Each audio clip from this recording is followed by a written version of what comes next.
Bismillahirrahmanirrahim. Assalamualaikum warahmatullahi wabarakatuh. Alhamdulillah, summa alhamdulillah, wa la ilaha illallah, Allahu akbar. Alhamdulillahi rabbil alamin. Salatu wassalamu ala asrafil anbiya wal mursalin wal imamil muttaqin wa ala alihi wa sahbihi wa man da'a bida'watil islam wal tazama bi tariqatihi wa tarassama khutah wa ja'ala lakidatan islamiyatan asasan li fikrati wal ahkama syar'iyatan miqyasan li a'malihi wa masdaran li ahkami. Asyhadu an la ilaha illallah wa asyhadu anna Muhammadan abduhu wa rasuluhu la nabiyya ba'da. Faqala Allah Ta'ala fi Qur'anil azim wa huwa asdaqul qailin fa idza azamta fatawakkal 'ala Allah innallaha yuhibbul mutawakkilin. Alhamdulillah, subhanallah, wa la ilaha illallah, Allahu akbar. Allahumma arhamna bil Qur'an, amin ya rabbal alamin.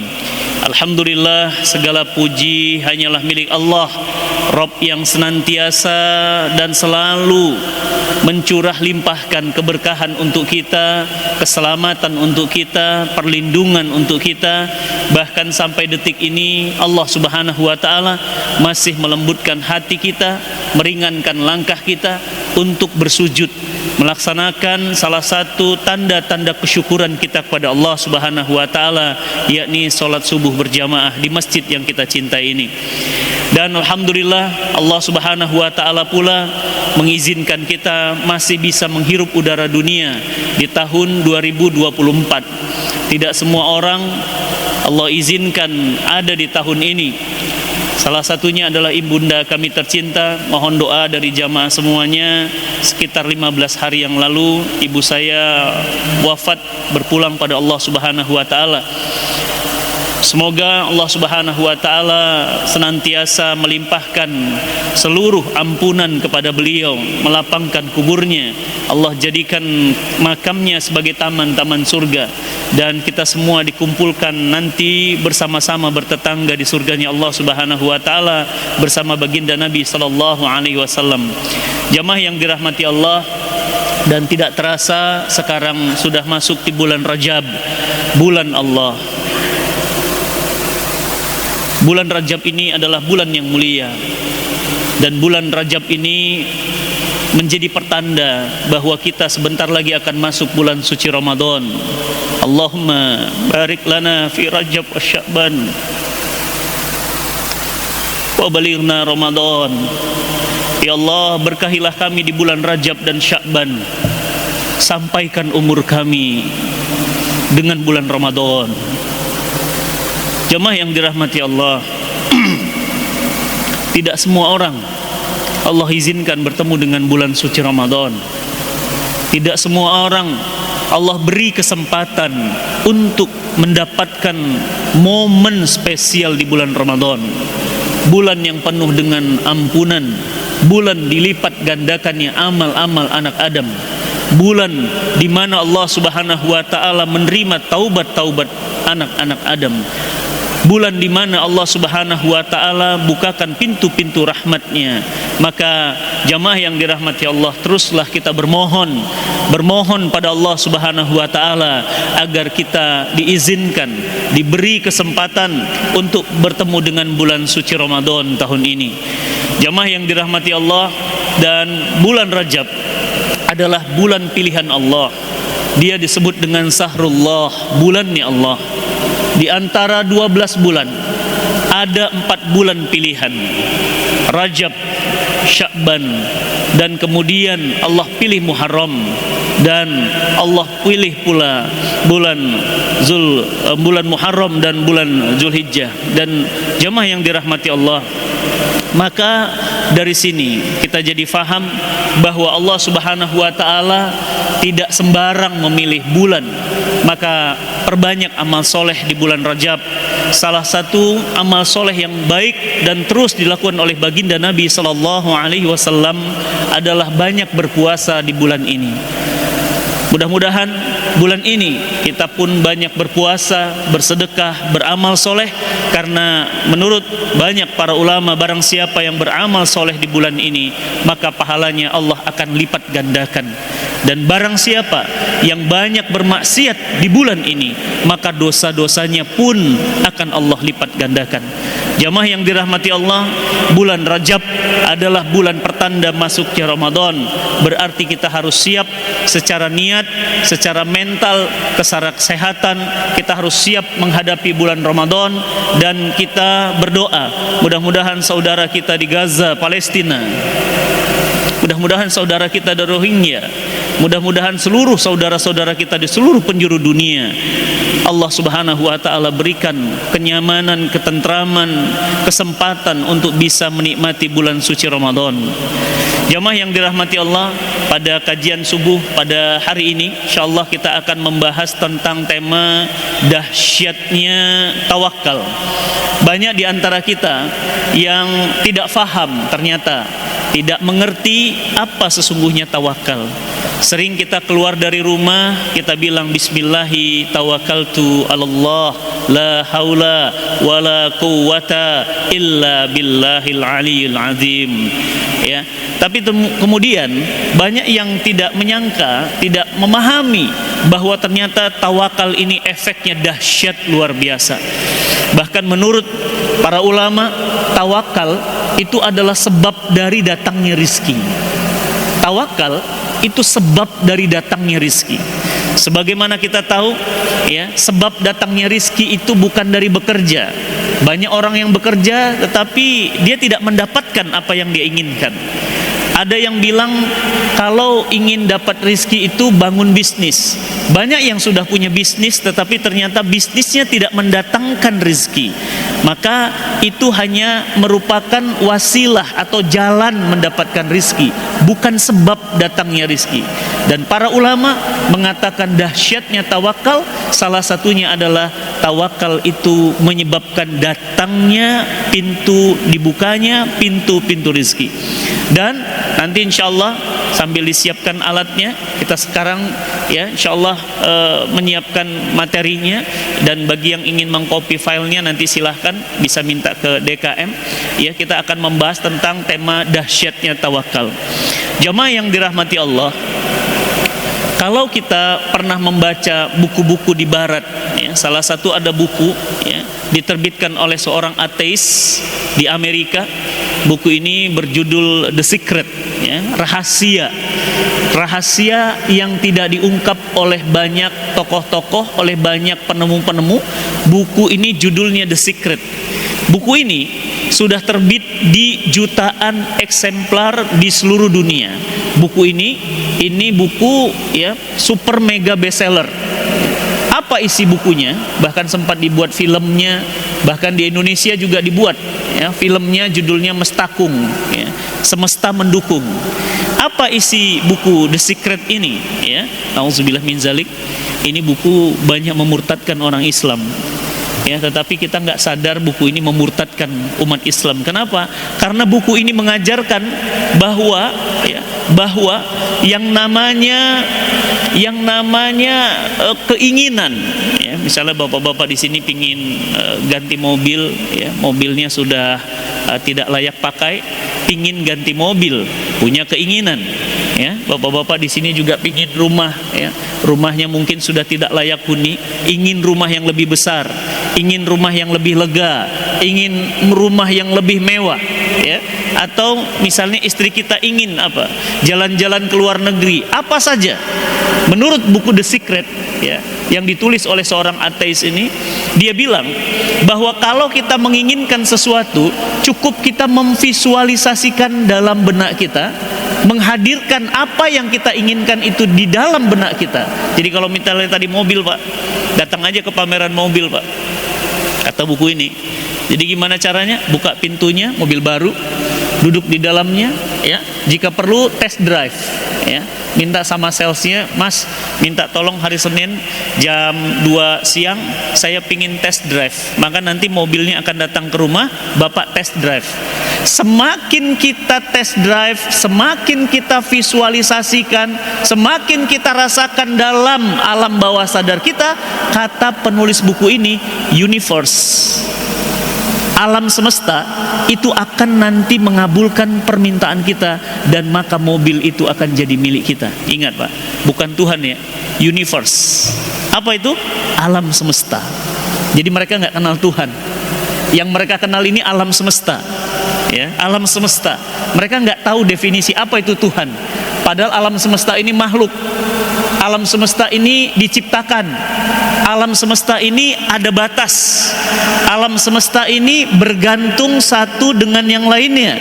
Berarti mereka minta bukan kepada yang menciptakan, mereka minta kepada makhluknya. Namanya universe. Begitupun kalau Bapak misalnya di Bukit Cimanggu, ya, City, ya, komplek perumahan kita yang kita sayangi ini, pingin rumah mewah gitu Pak, datang aja ke rumah contoh, ya. Nanti Bapak datang ke rumah contoh, tinggal masuk aja Pak ke dalam, ya, duduk di sofanya, bayangkan, rasakan istri di belakang sedang masak, anak sedang mandi di kolam renang, yang satu lagi anak-anak sedang bermain. Visualkan, ya. Mereka mengenal yang namanya mind power Pak. Jadi kekuatan berpikir. Semakin kuat visualnya, semakin mampu kita menghadirkan bayangan-bayangan rumah itu, mobil itu, apa saja yang kita inginkan, maka universe akan mengabulkan, rumah itu akan jadi punya kita. Makanya sekarang, ya, banyak ya Pak ya training itu. Kalau kita lihat misalnya bapak-bapak ya pernah ikut training baik di perusahaan atau di training lepas di luar, itu seringkali kemudian tutup mata Anda. Bayangkan Anda sekarang sedang berada di rumah yang mewah. Lihat di sebelah kiri Anda ada istri Anda yang sedang mengantar makanan. Lihat di depan Anda anak-anak Anda itu sedang berenang. Itu visualisasi Pak. Semakin kuat visualisasinya, ya, semakin detail visualisasinya. Alhamdulillah PowerPoint-nya sudah ada. Ya, semakin kuat visualisasinya, maka nanti benar rumah itu akan jadi milik kita. Tapi yang ngasih siapa Pak? Yang ngasih siapa? Menurut buku ini, alam semesta. Ya, alam semesta. Ya. Boleh Ustaz? Alhamdulillah, makasih Ustaz. Langsung ke buku The Secret. Next. Ya, next slide. Nah, cukup. Ya, The Secret. Ya. Itu bukunya ya. Coba kita lihat judul bukunya tadi. Ya, ini bukunya Pak. Ya. Ini bukunya banyak mempengaruhi dunia Islam. Bahkan ya kalau kita tidak paham keimanan, bahaya nih buku. Ya. Orang sudah punya keyakinan ada Tuhan selain Allah, bukan lagi Ar-Razzaq, Al-Alim, ya, Al-Hasib, ya, Al-Hayyul Qayyum, Al-Aziz, bukan, ya, universe. Ya. Nah, maka buku ini ya, memiliki pemahaman bahwa otak kita ini memang ada benarnya juga dari satu sisi Pak. Ya nanti kita kaitkan ke Islam, ternyata hati-hati dengan apa yang kita pikirkan Pak. Makanya saya nggak pernah mau mikirin yang lemah-lemah, nggak pernah mau mikirin yang maaf ya ngedrop gitu. Itu nanti akan badan kita juga akan drop.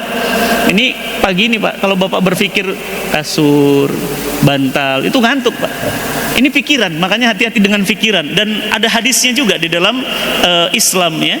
Aku, kata Allah di dalam hadis qudsi, aku sesuai prasangka hambaku. Kalau prasangka kita baik, kalau prasangka kita bisa, maka kita akan mendapatkan apa yang kita pikirkan. Makanya mereka sebenarnya terinspirasi juga oleh hadis ini, tapi mereka tidak paham dan mereka sebut dengan apa? Mind power, kekuatan pikiran. Makanya pikiran ini hati-hati Pak. Ini saya yakin masjid kita ini bisa selesai.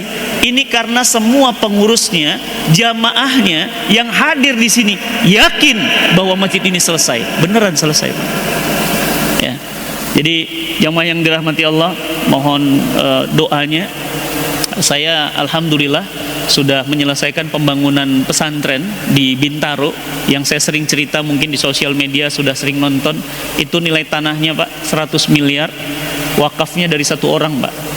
Jadi ada satu orang ya, namanya Bapak Haji Hamsuk Santawijaya. Beliau ini usianya 68 tahun. Bisa kebayang, usia 68 tahun tidak punya anak. Nikah sudah 40 tahun. Jadi nikah 40 tahun, usia 68 tahun tidak punya anak. Beliau sedih.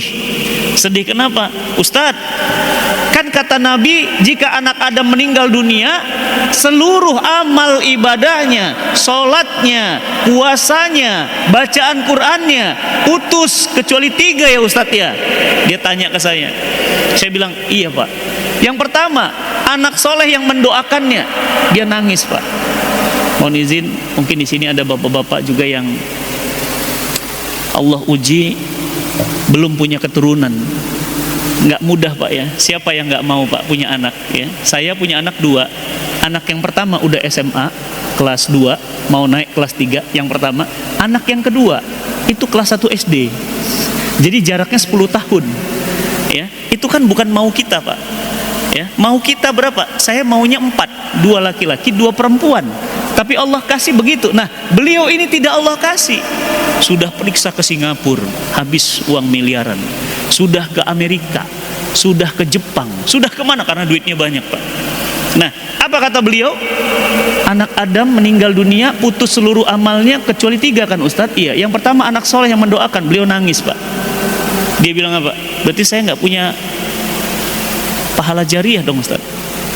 Tapi yang kedua, ilmu yang bermanfaat yang diajarkan, dia bilang. Saya bilang, iya Pak, saya juga tidak punya ilmu Ustadz yang saya ajarkan. Yang ketiga, harta yang diwakafkan. Itu Pak, Masya Allah, itu langsung ngambil sertifikat tanah. Saya bilang, ini apa Pak? Tolong bangunkan pesantren penghafal Quran untuk saya Ustadz. Anak saya nggak punya, ilmu saya nggak ada, harta saya punya, dan ini harta yang paling saya cintai. Bapak Ibu jamaah yang dirahmati Allah, diketik aja di kolom GPS-nya ya, Cinta Quran Center sektor 9 Bintaro, hanya 200 meter dari Masjid Raya Bintaro. Di dalam Bintaro ya, sektor 9 itu luasnya 5.000 meter Pak. 5.000 meter, 1 meter di sektor 9 itu sekarang harganya 20 juta rupiah. 20 juta rupiah dikali 5.000 itu sama dengan 100 miliar diwakafkan. Dan beliau bilang begini Pak, Ustadz, kayaknya saya nggak lama lagi saya akan wafat. Udah terasa Pak, sama kayak ibu saya Pak. Ibu saya itu pembantu cerita 2 hari setelah wafat.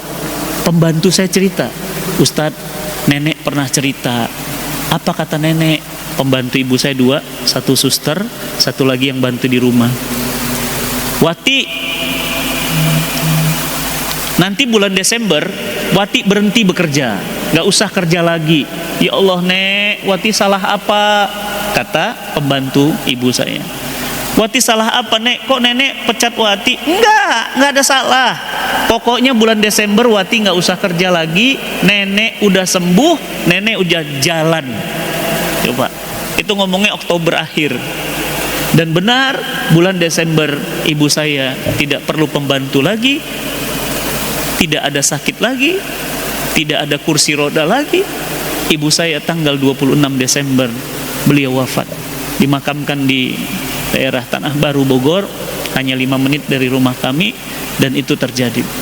Begitupun beliau ngomong Pak, Ustadz, saya nggak rasanya saya nggak lama lagi di alam dunia. Benar. Begitu beliau wakaf, ya, wakafkan tanahnya, aktanya diurus semuanya, baru 2 minggu setelah wakaf beliau wafat. Dan sekarang sudah di Tanah Kusir dan pesantrennya sudah jadi. Alhamdulillah, santrinya dari Aceh sampai Papua, usia 18 sampai 21 tahun, hafalan Qur'annya mantap, otaknya cerdas, dan mereka anak-anak pilihan terbaik dari seluruh Indonesia masuk di sana dan full beasiswa free, gratis Pak. Jadi kalau Bapak Ibu punya anak usia 18 sampai 21 tahun, usia kuliah, kirim ke pesantren saya Pak. Nanti kalau bagus prestasinya di dalam, saya akan kirimkan ke Madinah Al-Munawwarah, saya akan kirimkan ke Mekah Al-Mukarramah, atau saya kirimkan ke Istanbul, ya, atau ke Maroko. Itu nanti, ya, Bapak Ibu jangan kaget, anak-anaknya semua di full beasiswa sampai kuliahnya selesai. Nah, apa yang ingin saya ceritakan? Yang saya ceritakan adalah ketika dia sudah kasih sertifikat tanahnya, Pak, itu masalahnya begitu dikasih, kan saya bingung gimana ngebangunnya. 5.000 meter di dalam Bintaro, bagaimana ngebangunnya? Saya bukan lulusan pesantren, saya bukan orang kaya, siapalah saya, Pak? Ya, dan saya juga, ya Allah Robbi, saya ngontrak rumah di sini, Indraprasta. 18 tahun saya menikah, baru bisa beli rumah di tahun ke-18. Maaf, 19 tahun saya menikah, 18 tahun saya baru bisa beli rumah. Jadi saya ngontrak, Pak. Bagaimana bisa saya bangun pesantren? Tapi apa? Keyakinan dan tawakal. Fa idza azamta fatawakkal 'ala Allah. Yakin, main power. Makanya hati-hati dengan pikiran, Pak. Kalau Bapak nggak yakin, benar nggak jadi. Misalnya mau apa, Pak? Mau berangkat umroh, yakin pasti ada yang berangkatkan umroh, yakin tahun ini berangkat umroh. Tapi bukan sekedar yakin, ada ikhtiar bertahap yang kita lakukan, maka berangkat umroh. Saya yakin, bismillah, Allah Maha Kuat, Allah Maha Kuasa. Mulai, Pak, selesai masjidnya, alhamdulillah masjidnya selesai. Nggak ngerti jalannya dari mana, ngisi kajian ada yang ikut wakaf, sama kayak masjid ini, dikit selesai gitu masjidnya. Pandemi, Pak, tahun 2020 sampai tahun 2022, saya bilang apa? Waduh, pandemi, siapa yang mau wakaf? Ternyata apa yang terjadi? Pikirin aja, oh iya ya, pandemi kan banyak orang meninggal. Kalau orang banyak yang meninggal, berarti orang semakin takut mati. Berarti kalau orang semakin takut mati, wakafnya makin banyak, Pak. Makanya kayaknya pandemi itu efektif banget buat orang takut mati. Kenapa? Tiap pagi kita buka WA meninggal, tiap pagi kita buka WA meninggal. Masya Allah, ternyata pandemi, ya, pandemi selesai 2 gedung, Mbak. Justru pandemi malah selesai 2 gedung, gedung Santri Putra, gedung Santri Putri selesai. Ya, selesai pandemi, selesai semuanya dengan total pembangunan 45 miliar. Selesai semua, udah beres. Santri-santri juga sudah masuk. Apa hebatnya? Dahsyatnya pemikiran. Makanya hati-hati dengan otak pikiran kita. Kalau kita bilang kita nggak bisa, beneran nggak bisa. Tapi kalau kita bilang bisa, pasti bisa, mampu, pasti mampu. Insya Allah semua tubuh kita akan mendukung apa yang kita pikirkan. Maka jamaah yang dirahmati Allah, ini buku secret. Ya. Izin Ustaz, minta di slide berikutnya, Ustaz. Next slide, Ustaz. Ya. Nah, kalau orang kafir, orang barat itu yakin banget dengan buku The Secret. Pertanyaannya, bagaimana dengan kita orang beriman? Bagaimana dengan kita? Orang kafir percaya dengan kekuatan alam semesta. Kita orang beriman, percayakah kita bahwa ada Allah? Ini pertanyaannya. Kalau betul kita percaya kepada Allah, kita yakin bahwa Allah itu maha mendengar, Allah maha melihat, Allah maha kuasa, wa huwa ala kulli syai'in qadir. Tidak ada yang mustahil bagi Allah. Berarti ini sudah modal dasar untuk bisa tawakal. Kenapa? Karena tawakal itu tidak mungkin bisa kalau kita tidak punya iman. Karena tawakal itu buah dari iman. Orang yang beriman, dia akan tawakal. Orang yang beriman, dia akan sabar. Orang yang beriman, dia akan, ya, kokoh dalam beribadah. Orang yang beriman, dia akan istiqomah. Iman adalah fokus segala-galanya. Itulah mengapa baginda Nabi SAW 13 tahun di kota Mekah mencetak sahabat dengan iman, tauhid, iman, tauhid. Baru di Madinah datang perintah-perintah Allah yang sifatnya syariah. Jamaah yang dirahmati Allah, next step. Itulah mengapa kalau kita hari ini lihat banyak orang stres, banyak orang depresi. Ya, kemarin di Semarang ada orang lompat, ya, mahasiswi, Pak, lompat dari mall. ya, pakai hijab Pak, berkerudung, ya lompat dari atas, kepalanya duluan ke bawah, depresi, bunuh diri. Hari yang sama di Semarang, mahasiswa di kamar kontrakannya bunuh diri. Ya, hati-hati Pak dengan anak-anak kita hari ini. Anak-anak kita hari ini tuh apa ya? Orang bilang generasi strawberry, ya. Kelihatannya kokoh, kelihatannya kuat, ya, tapi ternyata rapuh. Ngadapin masalah, bunuh diri. Ngadapin masalah, stres, ya. Kemarin ada di Depok Pak, anak SD usia kelas 3 SD lompat dari atas sekolahnya lantai 3, lompat ke bawah tuh, ya. Itu meninggal dunia langsung di tempat. Kenapa Pak? Hanya gara-gara dibully temennya. Hanya gara-gara dibully bunuh diri. Anak sekarang ini rapuh Pak. Beda dengan, maaf punten, generasi kita. Generasi kita generasi petarung, nggak gampang nyerah karena memang kondisi sulit Pak. Ya, handphone nggak ada, mau main game nggak punya, mau ke bioskop nggak ada, yang ditonton TVRI sama TPI. Ya, sekarang ini semua serba mudah Pak. Ini Bapak mau tanya apa aja ada di sini, tanya aja ada. Bahkan lebih canggih lagi Pak, sekarang sudah pakai AI, hati-hati. Bahkan chat GPT ini Bapak kalau chatting sama orang, Bapak kira itu orang, padahal apa? Mesin Pak, robot, saking canggihnya zaman sekarang. Bahkan sebentar lagi handphone itu keluar chat GPT, Bapak itu baru mau ngebatin aja tuh, ya, kayaknya mau nelfon itu langsung bisa keluar, saking canggihnya zaman sekarang. Jadi Masya Allah ya, ini yang membuat orang banyak stres. Kenapa banyak stres? Tadi keimanan yang nggak kokoh, ditambah kemudian pergaulan hari ini yang luar biasa, menyebabkan umat hari ini itu banyak depresi. Di Depok Pak kemarin kejadian tuh, seorang anak menghabisi nyawa ibu bapaknya, 2 orang. Di Jagakarsa barusan kejadian lagi, Jagakarsa dekat Pasar Minggu, ya, seorang suami membantai 3 orang anaknya berikut istrinya. Ini banyak orang stres Pak, ya, makin sekarang makin banyak orang stres. Bahkan Indonesia dinobatkan sebagai negara paling tinggi bunuh diri di Asia Tenggara. Jadi Asia Tenggara Indonesia nomor 1. Kalau Asia ada Jepang, ada Korea, tapi Indonesia itu paling tinggi di Asia Tenggara bunuh diri. Hati-hati Pak. Kenapa? Depresi. Kita lihat juga next.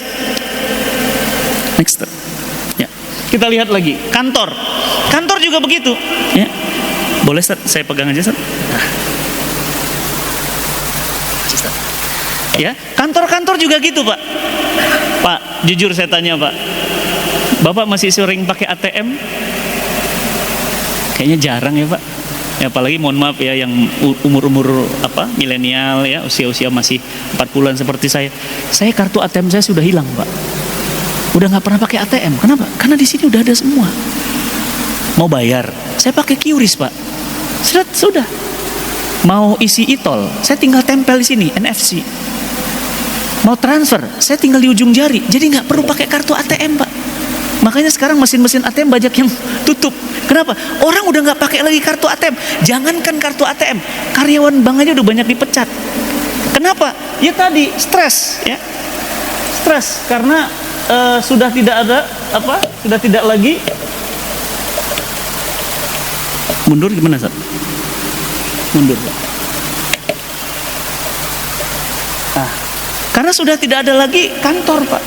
Kantor sekarang itu sudah berubah menjadi, ya, orang-orang kantor itu sudah nggak ngantor lagi. Buat apa sewa kantor? Mohon izin Pak, itu ruko di sepanjang Jalan Baru, berapa banyak ruko yang mangkrak. Bapak coba main ke Ekalos Plaza, bangkrut, sebentar lagi tutup. Kenapa? Sekarang mall udah pindah ke sini. Orang sudah pakai mallnya di handphone. Maka apa? Perubahan teknologi menyebabkan perubahan pasar. Teknologi berubah menyebabkan pasar juga berubah, sehingga banyak ruko-ruko tutup. Orang dulu bangga banget punya ruko. Sekarang ngapain sewa ruko Pak? Orang jualannya online semua. Jualan online semua, kopi online semua, online ngapain gitu? Tokonya kecil aja, tapi omsetnya setara dengan 3 ruko. Luar biasa. Jamaah yang dirahmati Allah. Dari sini kita jadi paham bahwa kalau kita ya, gini aja Ustaz, Masya Allah, Alhamdulillah ini solusi. Alhamdulillah. Kalau kita ternyata melihat, ya, sebenarnya tawakal itu apa? Nah ini, ya, apa itu tawakal? Ya, syukran Ustaz. Ya, tawakal itu, ya, ternyata di zaman Nabi SAW 1400 tahun yang lalu, Nabi SAW ya, itu ditanya oleh seorang sahabat ya.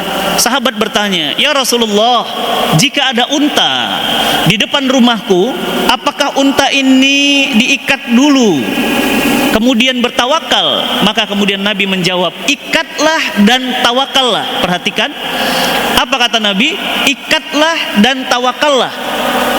Kalimatnya, katanya dan atau kemudian, Pak. Dan apa artinya? Selama ini berarti kita salah tawakalnya. Kenapa? Sering kita bilang apa, Pak? Saya sudah berusaha, hasilnya kemudian saya tawakal. Ternyata enggak. Ikatlah dan tawakallah artinya tawakal itu bersamaan dengan ikhtiar. Saat kita tawakal, saat itu juga kita tawakal, itu disertai dengan ikhtiar. Saat kita ikhtiar, saat itu juga kita berserah kepada Allah Subhanahu wa taala. Bukan kemudian ikatlah kemudian tawakal, tidak, tapi ikatlah dan tawakallah. Ya. Nah, maka apa itu tawakal? Tawakal itu yang pertama, dia berkaitan dengan masalah iman. Gak mungkin orang tawakal kalau dia gak memiliki iman. Ya, punten Pak, itu yang ngasih tanah sampai 100 miliar, itu kalau dia gak kenal saya, mana mungkin dia kasih, Pak. Saya gak kenal Bapak nih, belum kenal, baru kenal, mana mungkin saya tolong. Bapak telepon, gak saya angkat karena saya gak save. Tapi begitu Bapak saya save nih nomor Bapak, saya pasti angkat. Bahkan saya telepon balik, "Pak, tadi teleponnya Pak, maaf gak keangkat." Kenapa? Saya kenal. Bagaimana orang bisa tawakal kalau dia gak kenal Allah? Dia gak kenal Allah, gimana dia mau tawakal? Dia gak kenal Allah. Tawakal yang kedua adalah wajib hanya kepada Allah. Tidak boleh tawakal kepada suami, tidak boleh tawakal kepada istri, tidak boleh tawakal kepada kantor. Bapak-bapak yang dirahmati Allah, mohon izin. Dulu yang kerja di Telkom, keren Pak. Kerja di mana Pak? Telkom. Wow, Telkom. Bayangkan berapa juta rumah pasti pakai telepon. Punten Pak, adik saya soalnya di Telkomsel gitu. Bandingkan Telkom dengan Telkomsel Pak, jauh berapa puluh kali lipat itu Mas. Dan Telkom, saya pernah ngisi kajian di karyawan Telkom sini Pajajaran itu depan apa MS2 IPB. Ya Allah, karyawannya sudah pada sepuh Pak. Bandingkan dengan Telkomsel, isinya orang-orang muda, maaf punten, cerdas-cerdas, orangnya futuristik semua, dan Masya Allah hasilnya juga luar biasa. Kenapa? Karena Telkom di zaman itu dahsyat, orang berharap dan bangga kerja di Telkom. Kantor pos, dulu orang seneng Pak, kirim surat pakai pos. Sekarang orang nggak pakai pos, orang kirim WA, orang kirim email, orang kirim foto, orang pakai video call. Kantor pos nggak laku. Mau buat apa pakai surat? Orang nggak pakai surat sekarang. Maka berarti apa? Nggak boleh tawakal sama kantor. Kita bangga banget sama kantor. Ternyata apa Pak? PHK massal. Ya, saya kemarin dapat kabar tahun ini itu banyak sekali perusahaan-perusahaan yang bangkrut, tutup karyawannya. Kenapa? Karena mereka tawakal kepada kantor, maka mereka stres. Mereka hancur, stres. Kenapa? Karena tawakalnya sama kantor. Maka tawakallah kepada Allah. Dan yang ketiga, catatan yang penting adalah tawakal itu tidak berkaitan dengan sebab akibat. Apa artinya? Tidak boleh tawakal tapi meninggalkan sebab akibat. Artinya apa? Bukan berarti orang tawakal tidak ikhtiar. Justru tawakal itu harus disempurnakan dengan yang namanya ikhtiar. Maka tawakal, ya Pak ya, ini sering kemudian kita ngomong tawakal aja. Ternyata tawakal itu bahasa Arab. Ya, kita sering nggak sadar ya Pak ya. Ternyata bahasa Arab, saya bongkar-bongkar bahasa Indonesia, kaitkan dengan bahasa Arab. Ternyata 40% lebih bahasa Indonesia, hampir setengahnya itu bahasa Arab. Majelis Musyawarah Rakyat MPR Pak, bahasa Arab itu. Diwan, Ad-Diwan, Musyawarah Ar-Ra'iyah DPR, itu bahasa Arab Pak. Ya, apalagi bahasa Arab? Ya, kursi, almari, ya, kitab, ya, doa, ibadah, itu bahasa Indonesia, itu bahasa Arab. Jadi Indonesia ini mengambil bahasa Arab sudah setengah dari bahasa mereka, itu bahasa Arab. Kayak gitu kita mau anti sama Arab, ya? Bagaimana kita bisa anti? Karena secara sejarah, ya, bahasa Indonesia ini mengambil, menyerap bahasa Arab. Ya, hairan, Pak. Ya, heran. Saya heran tuh. Heran tuh, hairan. Jadi saya hairan nih, cuma kan nggak enak kita ngomongnya, jadi heran gitu ya. Nah, kemudian tawakal itu artinya apa? Tawakkala ya tawakkalu, tawakulan artinya menjadikan pihak lain sebagai wakil atau yang mewakili diri seseorang dalam urusan tertentu. Itu makna tawakal. Dan menurut Imam Ghazali katakan apa? Tawakal itu, Masya Allah Pak ya. Ini analoginya Imam Ghazali, keren banget. Seperti analoginya ya orang-orang hari ini itu mudah jadi difahami. Apa kata Imam Ghazali? Tawakal itu seperti seorang bayi dengan ibunya. Bayi tidak pernah mengetahui yang lain. Bayi tidak pernah mencari yang lain. Bayi hanya ingin ibunya. Mau bangun tidur yang dicari ibunya, mama. Mau tidur lagi dicari mama. Mau makan dicari mama. Apa kata Imam Ghazali? Bayi itu seperti itulah kita dengan Allah. Ada masalah rumah tangga, Allah. Ada masalah bisnis, Allah. Ada masalah dengan anak, Allah. Ada masalah dengan negeri ini, Allah. Bayi dengan ibunya. Imam Ghazali menganalogikan ya, kita dengan ibu itu seperti kita dengan Allah itu dalam urusan tawakal. Masya Allah.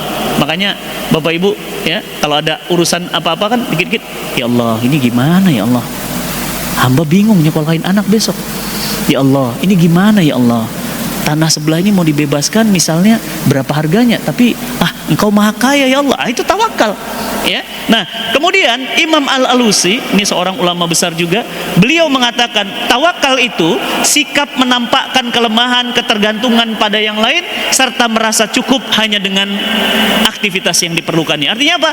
Tidak butuh yang lain. Maka kita sering bilang apa? Hasbunallah wa ni'mal wakil. Cukuplah Allah. Pak, kalau udah bilang cukuplah Allah, itu berarti cukup, berarti nggak butuh orang lain. Makanya orang yang sering curhat di sosmed, orang yang sering maaf, minta-minta sama orang lain, itu berarti tawakalnya krisis. Kenapa? Orang yang tawakal, dia bilang gini loh, hasbunallah wa ni'mal wakil, cukup, nggak butuh yang lain. Assalamualaikum Ustaz, ada yang bisa dibantu Ustaz? Makasih Pak, cukup Allah. Cukup Allah. Mas, saya lihat kayaknya hidupnya lagi berat banget ini. Ada yang bisa dibantu? Enggak, makasih Mas. Enggak berat. Itu ini aja, penglihatan Anda aja yang salah. Saya merasa cukup dengan Allah. Hasbunallah. Jadi orang yang tawakal artinya apa? Dia yakin Allah wakilnya, tidak mungkin khianat. Dia yakin Allah pasti mampu menolongnya. Allah Al-Qadir, Al-Qawi, Allah mampu menolongnya. Dan dia yakin Allah akan perhatian penuh dalam hidupnya. Wa huwa ala kulli syai'in qadir. Gak mungkin Pak, Masya Allah. Makanya orang tawakal itu Pak, punten, hidupnya pasti tenang. Kenapa? Dia kayak punya backing Pak. Dia punya backing ya? Dia punya backing, tenang aja ya. Saya kemarin main ke Mabes ya, Mabes TNI ya. Kemudian saya ketemu dengan beberapa jenderal gitu ya. Kemudian beliau bilang, Ustadz, nanti kalau ada yang ya macam-macam gitu, jangan sungkan ya Ustadz ya, telepon aja ya. Saya nggak sebutin jenderalnya siapa gitu ya, nanti jadi viral lagi ya. Nah Pak, kira-kira kalau ada jenderal yang ngomong gitu ke saya, kira-kira saya gimana Pak? Tenang. Tenang. Kenapa? Ada yang ganggu, saya tinggal telepon, Pak, mohon maaf Pak, ganggu. Kenapa Ustadz? Saya diganggu dengan ini Pak, ini beres tuh. Kenapa? Karena ada backing. Pertanyaan saya Pak, kalau backingnya pensiun, selesai. Kalau backingnya turun pangkat, Atau di atas backing ada, di atas jenderal ada jenderal lagi, di atas jenderal ada jenderal lagi. Tapi pertanyaan saya Pak, apakah Allah itu pensiun? Apakah Allah itu tidur? Apakah Allah itu turun pangkat? Tidak. Kenapa? Karena orang tawakal itu yakin dia ditolong oleh Allah Subhanahu wa taala. Ini kekuatan tawakal. Lihat ayatnya Pak. Quran surah At-Taubah ayat 51. Wa 'alallahi falyatawakkalil mu'minun. Dan hanya kepada Allah orang beriman itu harus tawakal. Hanya kepada Allah. Lihat, enggak boleh tawakal sama istri, enggak boleh tawakal sama kantor, enggak boleh tawakal sama siapapun. Wa 'alallahi falyatawakkalil mu'minun. Dan orang beriman itu hanya tawakal kepada Allah. Bismillah ya. Pulang dari sini saya yakin kita punya masing-masing ujian hidup. Tawakal kepada Allah. Yang kedua, Rabbil Masyriq wal Maghrib la ilaha illa. Dialah Tuhan timur dan barat, tidak ada Tuhan selain Dia, maka jadikan Dia sebagai wakil. Apa maksudnya Dia sebagai wakil? Maksudnya kita ketua gitu? Bukan. Wakil itu maksudnya Pak adalah sesuatu yang kita serahkan urusan kita, terserah Allah. Ya, makanya hebat Pak. Ummu Musa, Masya Allah. Ingat ya kisah Ummu Musa, ibunya Musa. Ketika Fir'aun membunuh semua bayi laki-laki, Ummu Musa diperintahkan Allah untuk menghanyutkan bayinya. Bapak aja deh Pak, punya anak. Ya, katakanlah misalnya pemerintah berencana membunuh semua anak laki-laki. Bapak berani nggak nganyutkan anak Bapak ke sungai? Apa kalau di Bogor nih ya? Citarum apa Cisadane apa tuh? Cisadane misalnya. Coba Pak, anyutkan bayi kita. Berani nggak? Pasti kita nggak berani. Kenapa? Karena beda level iman. Ummu Musa, apa kata Allah? Wahai Ummu Musa, hanyutkan bayimu. Dihanyutkan Pak. Tawakal aja. Apa yang terjadi Pak? Anak ini nyangkut di rumah Fir'aun, yang akhirnya justru menumbangkan tirani Fir'aun. Siapa yang sangka Pak? Ternyata bayi yang dihanyutkan itu nyangkutnya di rumah Fir'aun. Lah kan bukannya Fir'aun bunuh anak-anak laki-laki. Tapi apa yang terjadi Pak? Justru anak laki-laki inilah yang akan membunuh, menghancurkan Fir'aun sampai tenggelam. Musa alaihissalam. Dahsyatnya tawakal. Makanya kita nggak boleh ngeremehin tawakal. Ya pokoknya serahin aja ke Allah. Sekarang gitu Pak ya. Serahin aja ke Allah. Tapi kalimat serahin ke Allahnya tuh kosong gitu. Harusnya kalimat serahin ke Allahnya itu bener yakin gitu, bahwa apa? Fa idza azamta fatawakkal 'alallah, innallaha yuhibbul mutawakkilin. Jika kamu sudah punya azam, ya, azam itu niat Pak.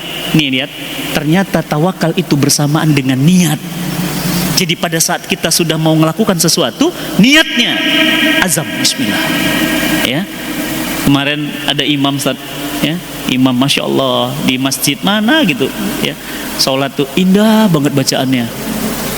Itu di belakangnya ternyata itu ya Pak ya, tawakal tuh Masya Allah luar biasa. Di belakangnya ini orang-orang kaya, baru datang sholat di saf pertama. Begitu selesai, assalamualaikum warahmatullah, assalamualaikum warahmatullah, assalamualaikum Ustaz, waalaikumsalam. Itu air matanya membasahi pipinya.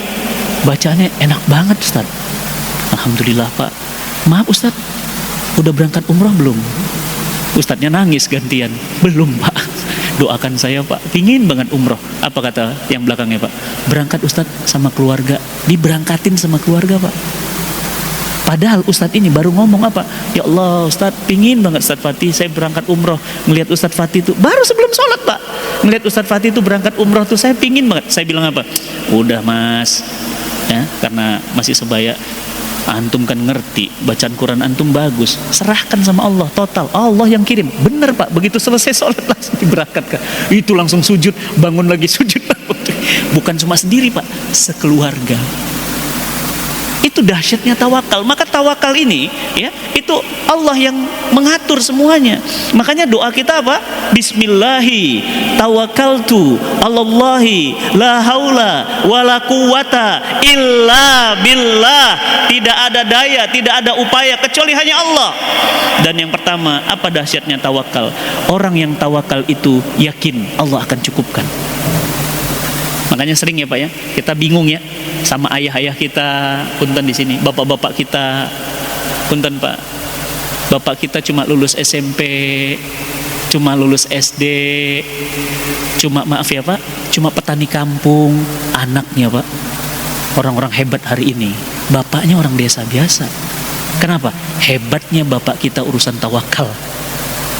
Kadang-kadang saya mikir, ibu saya itu cuma lulus SMA Pak, semea. Bapak saya mah pengacara hukum biasa. Kadang-kadang saya mikir, kenapa saya bisa duduk di sini? Kenapa saya bisa ngisi di masjid-masjid lain? Kenapa saya bisa ngisi ke luar negeri? Kenapa? Saya bilang, hebatnya tawakal. Kenapa? Orang tua kita Pak, bukan lulusan S1, S2, S3, tapi anak-anaknya jadi Pak. Itu kenapa? Buah tawakal ayah ibu kita. Masya Allah, luar biasa. Kemudian apa kata Allah? Dahsyatnya tawakal, yakin Allah akan cukupkan. Wa may yatawakkal 'alallah fahuwa hasbuh. Barang siapa bertawakal kepada Allah, Allah akan cukupkan. Anak mau sekolah, ada rezekinya Pak. Anak mau berangkat kuliah, masuk kuliah, ada rezekinya. Cukup ya. Jadi kita ini gak perlu berlebihan, yang penting cukup. Pas mau berangkat umroh, cukup. Pas mau haji, cukup. Pas mau rumah, cukup. Kenapa? Hasbunallah wa ni'mal wakil, ni'mal maula wa ni'man nasir. Apa kata Nabi SAW? Jika kalian benar-benar tawakal kepada Allah, Allah akan memberikan rizki kepada kalian sebagaimana Allah memberikan rizki kepada burung. Burung itu pergi perutnya kosong dan pulang-pulang punya banyak makanan. Jangan takut Pak. Punten Bapak Ibu, kita ini kan sama-sama orang Bogor ya. Saya tahun 2007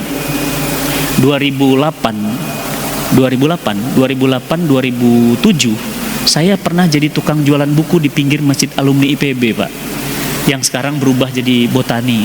Itu belum ada dulu Botani Pak, karena saya kan anak IPB, lulus nikah 2006, 2007, 2008 tuh saya masih pengangguran. Saya jualan buku Pak di pinggir masjid. Saya masih ingat itu Masjid Alumni IPB belum sebesar itu, masih masjid yang asli.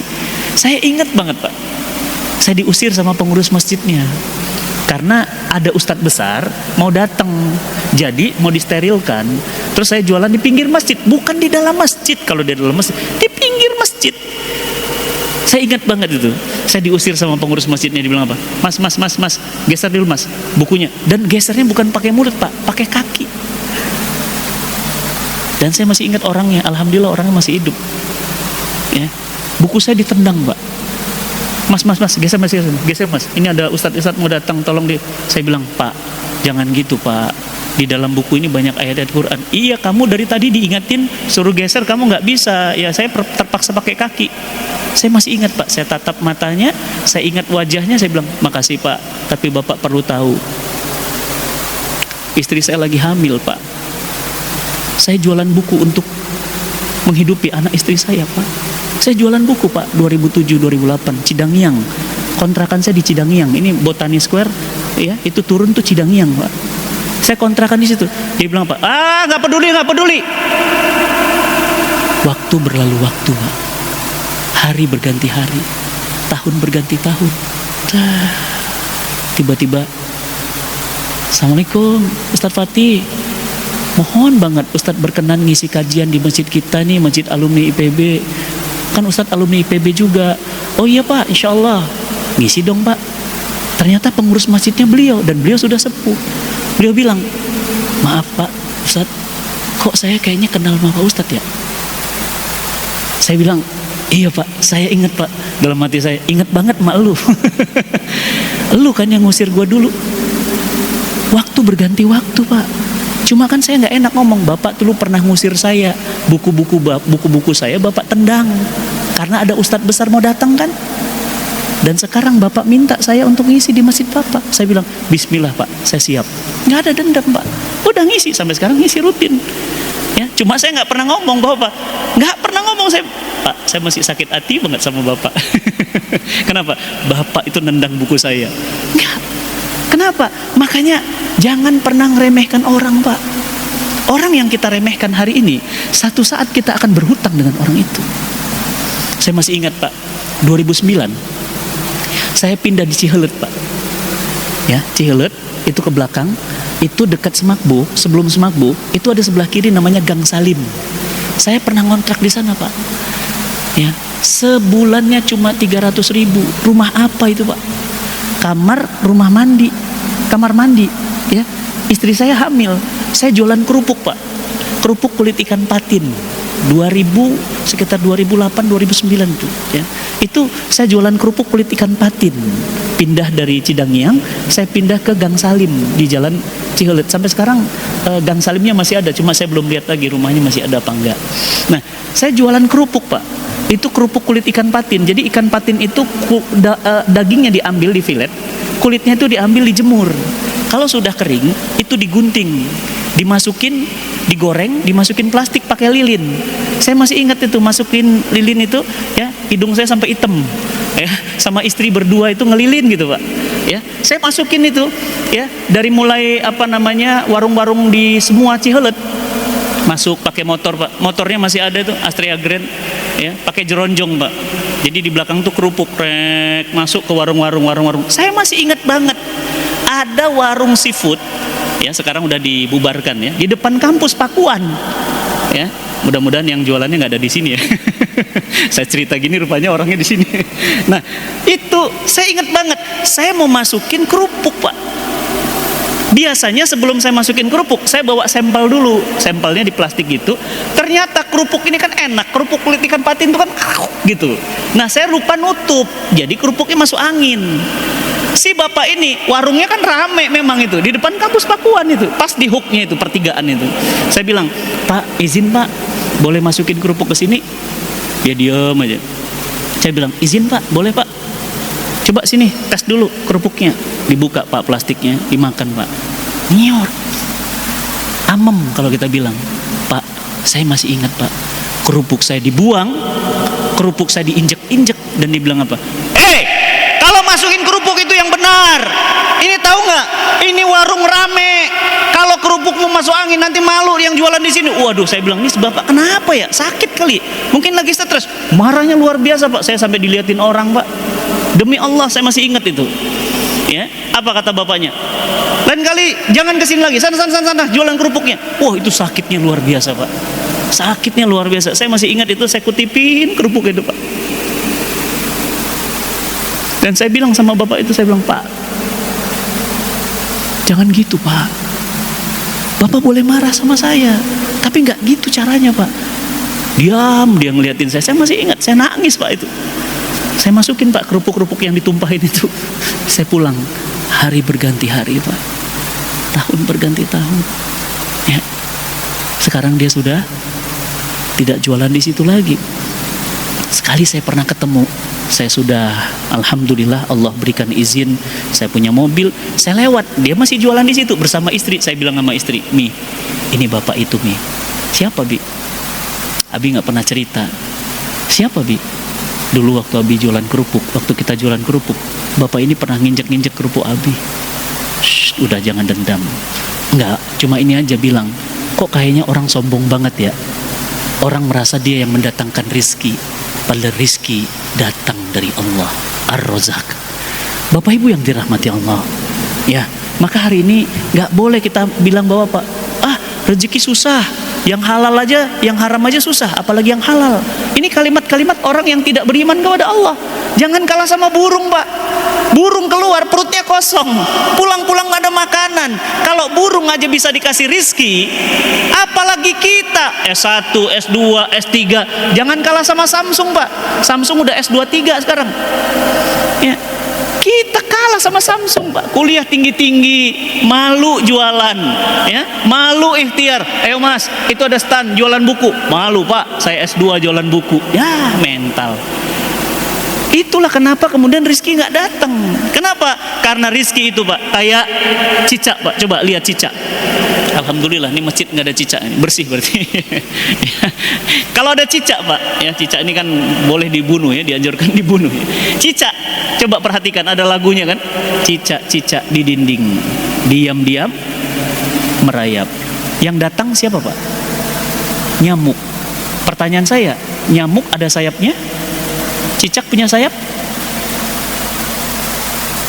Kalau cicak mau protes, cicak akan protes kepada Allah. Apa kata cicak? Allah, engkau zalim. Engkau ciptakan aku merambat, engkau ciptakan aku tanpa sayap, sementara makananku terbang. Bagaimana aku bisa makan sementara makananku terbang?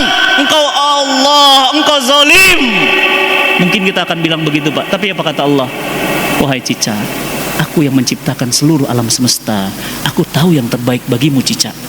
Bapak Ibu, saya baru tahu ceritanya. Dari mana? Film National Geographic. Ada film tentang cicak. Ternyata cicak itu Pak, Allah ciptakan bau badan yang memang mengundang untuk lalat dan nyamuk datang. Caranya Allah Pak. Caranya Allah Pak. Cicak itu nggak pernah terbang. Kan serem Pak kalau lihat cicak terbang. Nggak ada cicak terbang. Yang terbang siapa? Nyamuk dan lalat.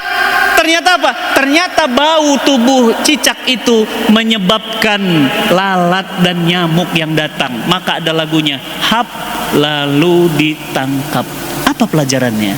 Pelajarannya bahwa Allah sudah atur rizki orang masing-masing. Gak boleh ngejengkalin orang. Jangan ngeremehin cicak. Kenapa? Memang cicak gak punya sayap, tapi dia cukup diam. Nyamuk yang datang Pak. Masya Allah. Bapak-bapak di sini, sih kita nggak tahu rezekinya dari anaknya, dari mantunya, dari cucunya, nggak tahu gitu. Sama kayak ibu saya. Ibu saya nggak tahu Pak.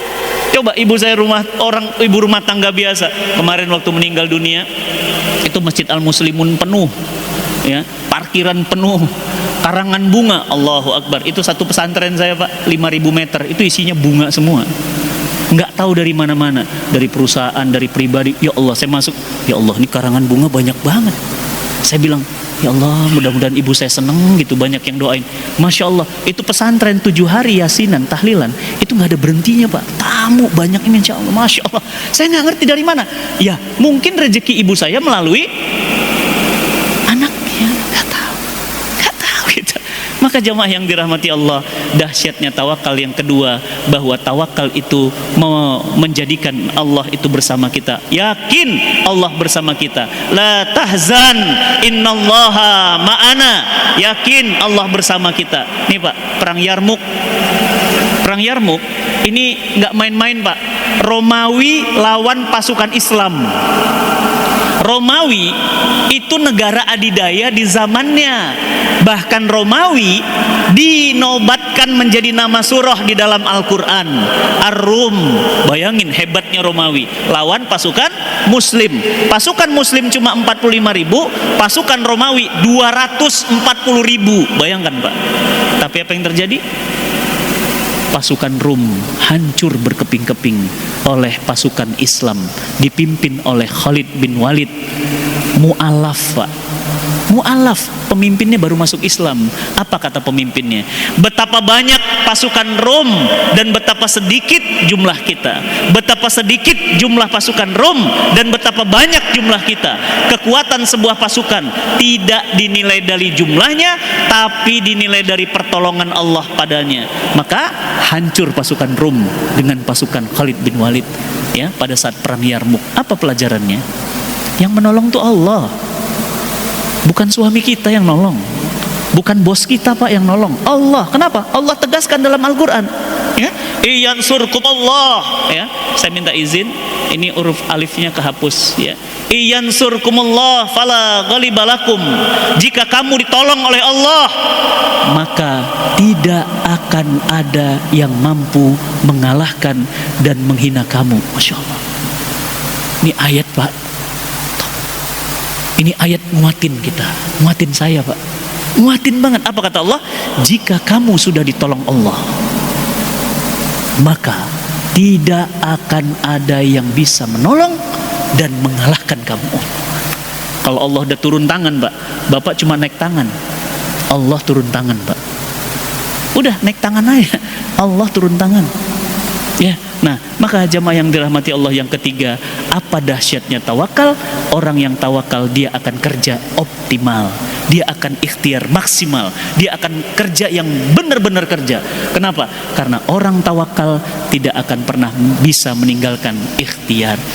Jamaah yang dirahmati Allah, mohon doanya. Saya sedang bangun masjid di Jepang, di Yokohama. Yokohama itu 30 menit dari Tokyo, ya, kayak Depoknya Jakarta, ya, kayak Bogornya Jakarta gitu. Alhamdulillah 2 bulan penggalangan dana, tanahnya sudah lunas. Tanahnya nggak besar, Pak, jangan bandingin kayak masjid kita di sini, ya.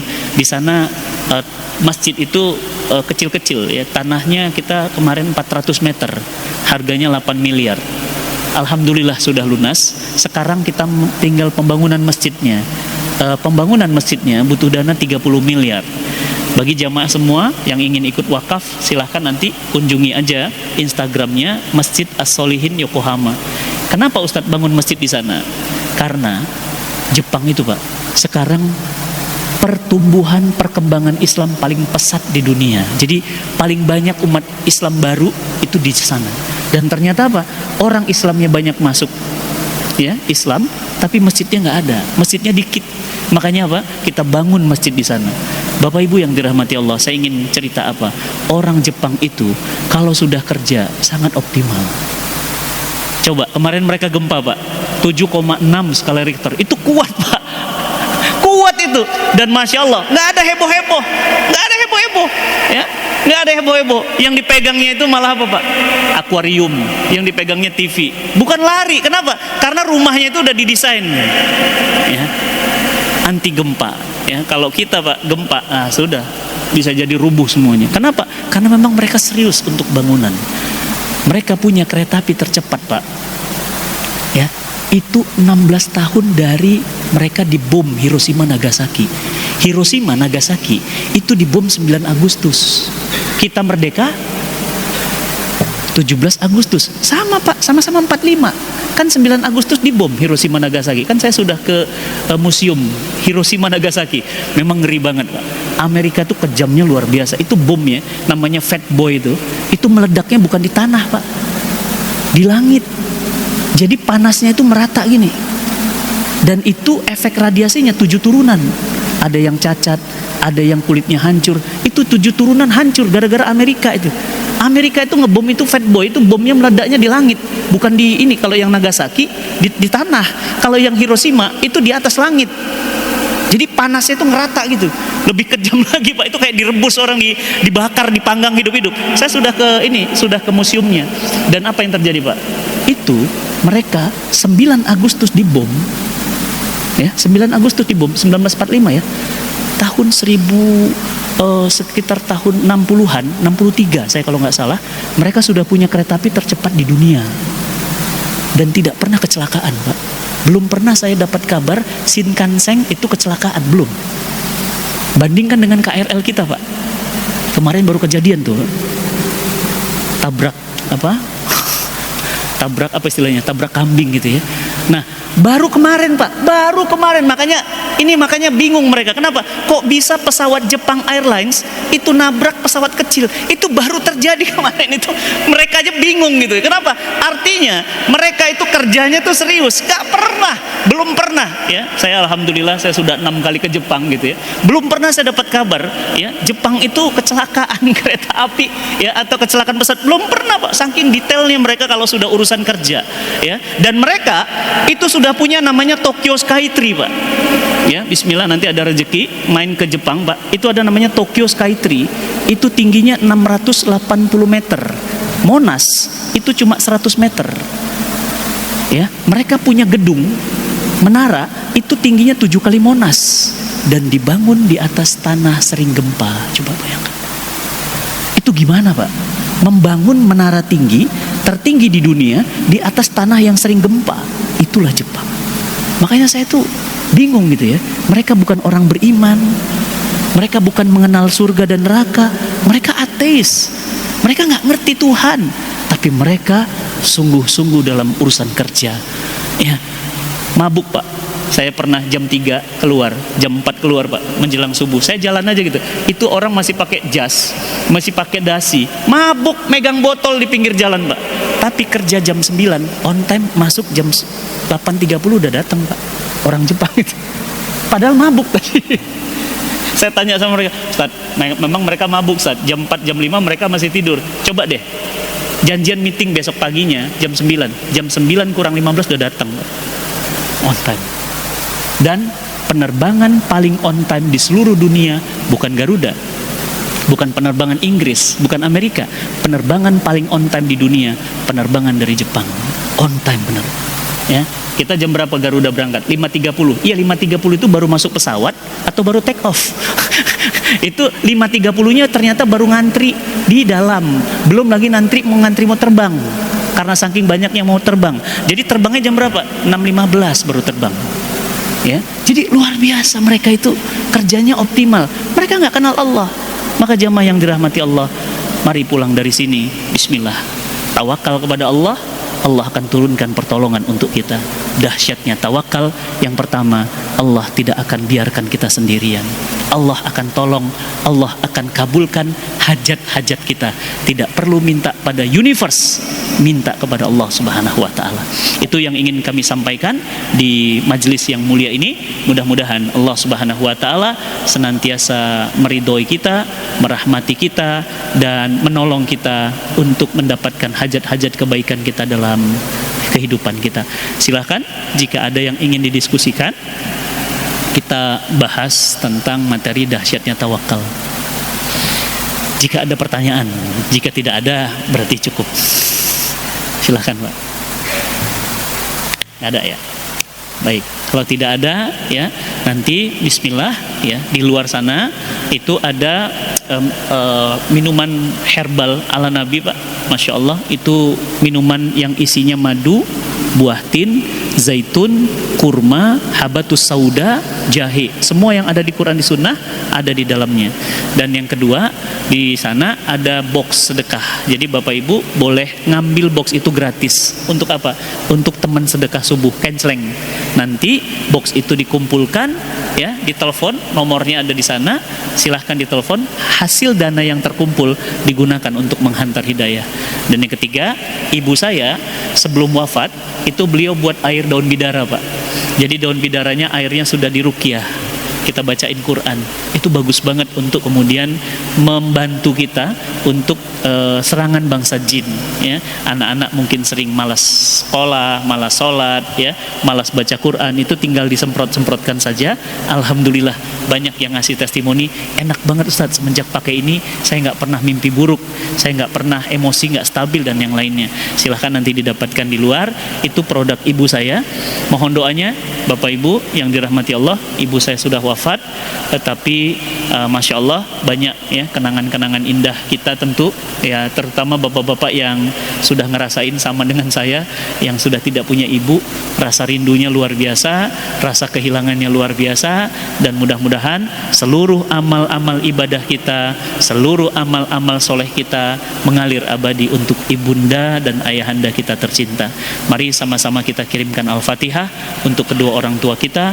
Mudah-mudahan yang masih hidup Allah berikan kesehatan, keberkahan dalam hidup, dan yang sudah wafat Allah lapangkan kuburnya, Allah jadikan kuburnya sebagai taman dari taman-taman surga, dan Allah jadikan orang tua kita ditempatkan Allah Subhanahu wa taala di jannah firdaus a'la bi fadilatul ummul kitab. Al-Fatihah.